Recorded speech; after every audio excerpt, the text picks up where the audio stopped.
in doing research for the porn article that we made at thesexuallife.com/porn, read about it there. But it makes me want to write another article or record more stuff, create another webinar about it. Why? Because in looking at some of the artwork for it, I really actually looked at the specifics of what people are saying. I'm not a scientist. I'm not trying to be a researcher. I actually hate it when people spew out different information. And it's like, oh, well, did you read this? I'm right. I'm just coming from experience. Look, I've had a lot of sex problems. I am a sex addict. I have changed my fucking life to seek out sex, gratification in all the worst ways, and have gotten to a point where I'm very stable with my sex life. I fucking love it. And I did not follow the route. And I think the route that's suggested causes a lot of shame and excess scarring. And the other great thing is I have a problem with drugs, which is the same addiction, but a different manifestation. And you got to really there are some differences to how you handle it.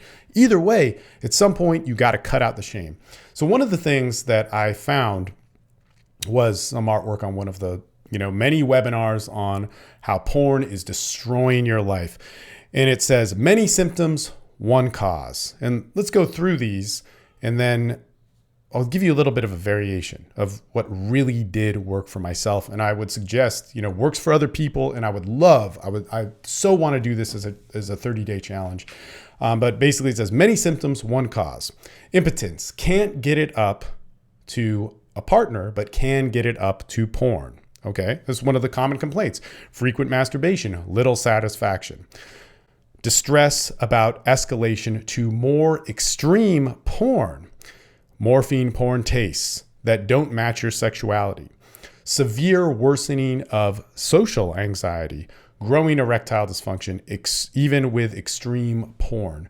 Chronic fatigue, lack of motivation, inability to concentrate, restlessness. So these are all things that we hear about, and we're well aware of this. I'm not saying these aren't true. These happen to a large amount of men, women, people out there for all sorts of different reasons. But wouldn't this be wrong if you could have a select group of men who went crazy, and I mean like this would be the challenge, dedicated yourself to watching a ton of porn, anything that you would want, but was able to talk about it, able to join amongst a different group, not joke about it, not gossip, not being like, well, I like this and not make it a novelty, but really talk about the different things that happen. Because here's one of the things, and I'm not ashamed of this. And again, I'm somebody that has to be really, really fucking careful with addictive behaviors and mentalities. However, in sex, those are stimulated naturally and they're good. So even if you're having a healthy sex life, you're, married and only having sex with your wife at the right times and the right ways, and you're not breaking any social rules with that, you will get obsessed. You will get compulsive with your sexual acts. Your brain will change. Your dopamine will fire up. There's another chart here of the dopamine escalation that proves addiction or something, but that's going to happen. Whether if you're eating good food, that's going to happen. Even like I say, you're taking a shit or having a bowel movement, but we make it something bad. Something can only be bad if we think it's bad. Something can only escalate into a neurosis or anxiety if it has to be a secret, if it's isolated, if it has shame or guilt around it, if it has judgment. But if we took away those things, it doesn't exist. Okay. And let me just be real with you for a second about what happens when I watch porn. I was watching porn the other day and, I'll go for a long time, man. I'll go for a long time. Like I said, I come from a very insane sexual past. There's a lot of baggage that comes into play that has now made healthy sexual choices and tastes that I like. But that probably wouldn't have been there had they not happened. Had, some crazy shit happen in my past. And then ultimately, I learned to like those things. This happens very much with trauma. People who've gone through trauma, they acquire different tastes for things in life, what they think is funny, what they think is sexual, what they think is calming, what they think is comforting, may seem shocking to other people. But nonetheless, when I was at the, lower points of sexual addiction, or really seeking it out and getting to a point where I had numbness with all of my sexual interactions, when I worked through that and when I was working through it, and if I still come across it today, the porn or the sexual behavior isn't as important. So let me actually just jump to the process of what happens. If I am jerking off to porn, I start to want to claim ownership on the video itself. I want to watch more of it. I want to watch a diversity of things. I want to time my pleasure with it. I want to somehow have a relationship with these different things. I get into, like, all the things that they're saying, the type of porn. I want it to escalate in different ways. I don't have any shame towards it, so it doesn't get into like this naughty, dirty secret of me having to watch like some fucking horrific shit. I watch the stuff that I like, but I get obsessed about it. I get a control about it. And then guess what happens? I get the sexual release, and I don't have guilt over it. I don't have shame about it, and I let it go. Okay. But here was the process before I started working with a group and getting honest with people about it. And this is actually what I would propose. And this is what will happen. And man, it's really sad that people don't try this. Is that when I started getting honest with a group of people about what happens sexually and what happens to me and how I start thinking of something and then I get obsessed, like I would never think about, right now it's like, do I want to get a hooker? No, not really. Do I want to like fucking, fuck my ex-girlfriend? No, I don't, like, Jesus Christ, man, that was horrible. But man, if I am in the state of sex, I start thinking about that stuff. I go, oh my God, I shouldn't think about those things. Maybe I think about, causing harm to myself or belittling something or whatever weird shit comes up in people's sexuality. And we don't talk about it. But what if we were around people that did talk about it? What if you didn't even have to get that personal? And rather than all this, crazy propaganda of stuff, and I could get even more into why this is there and how these are symptoms of so many other different actions.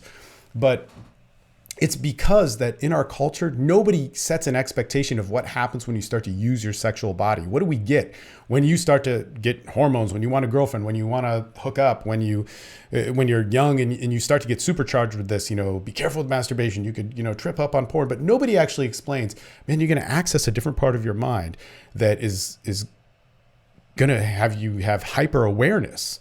It's going to freak you out. You're going to think things that you maybe never felt before. When you have them, why don't we talk about it? Or why don't you listen to some other resource? Why isn't there a fucking TED Talk about the beauties of what happens when your mind gets filled with hormones and you're sexually turned on? Because you change. And the greatest part about that is you start to access some of the best parts of your life. Hands down. Like, you could have some really bad shit happen sexually in your life and there could be some heavy trauma, but still, your greatest events of your life are still going to revolve around sex, the sexual mind, and what happens with that.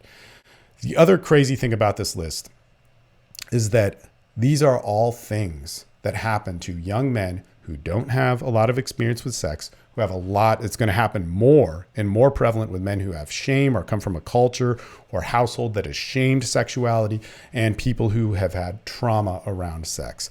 But there are a lot of people, and here's the other big kicker, a lot of people who watch porn, and I talk about this a little bit in the article, but we always see the number of like, in whatever, 2005, the number of sexual dysfunctional men went way up. Okay. But also pre-porn or pre-internet porn, how many people looked at porn on a regular basis? It was still a decent amount, but they weren't that influenced by it. Now there's a massive amount of people that are watching porn, have been exposed to it, watching a lot of it, who don't have those same problems. And that's really the ratio you have to look at. The growth of the younger men who are coming or who are having problems, and the growth of the younger men who are watching porn. And it's a massive amount. It's huge. And it's still a percentage, and that's still important. Those guys need to be able to deal with it. But the other thing is there's so much hysteria. There's so much hype about it. There's so many people making it a big deal because we don't talk about sex, that we don't also realize that most of those guys solve it. Like, think about the people who go out and seek sexual advice, sexual dysfunction advice, and sexual addiction advice. Most of them cannot fit within the regimen that is given to them of no masturbation or sex for 30, 90, whatever days it is. And they break and they go back into self-regulation of having a normal sex life. Nobody talks about that, but that is the most common thing. And then there are the people that are truly sex addicts. Man, how has this helped them? Because I'll tell you this, from being open and talking with a group of people, that does help. And you can regulate back into a healthy sexual life. Sure, you can get triggered. Sure, you have to be aware of those things. But goddamn, man, you can really, really like have a good life after that. Everybody I know, and I know a lot, I mean, I work in the field of sex. People always come at me with this question. They go, man, Steve, if you heard about the porn epidemic, like, you should watch this video. And I'm like, man, I don't like videos. No, you need to watch it, dude. The brain chemistry changes when, like, it's proven. Jesus Christ. It's like, you know, it's the same as doing cocaine or whatever. And they get all into it and firing back the different propaganda and so on. But man, I've never seen somebody follow that regimen where that shame is included, that you're doing something wrong is included, that you need to break from it, actually get better. Man, and I'll tell you this, you know, working with chemical dependency addicts or having my own problems myself, you know, there's a time, you know, for the first couple of years, it was like, man, yeah, drugs suck. They're evil. They're a fucked up thing. You know, that's the enemy. But at some point, I needed to let that go, and it had to start being about me. And now, you know, if you want to do drugs or whatever, do them. You know, I really believe like people can do cocaine and not have it ruin their lives. For me, it would. People can do heroin. People can do morphine. It's very commonly prescribed and not ruin their lives. I believe that. But for me, it doesn't. The war with me was not the drugs. The drugs were a symptom. The porn was a symptom of this overall thing of me searching for something outside of myself. And man, one thing here, especially with sex, is the shame, the guilt, the not being able to talk about it. Living within a world where people can joke about it, make it a novelty, but never be real about it. And, you know, man, you work that solution, you get a bunch of guys together to talk about that, or women to talk about their sexual problems, and they'll start to alleviate. And you have some guys that have some more experience, you know, to kind of lead the way.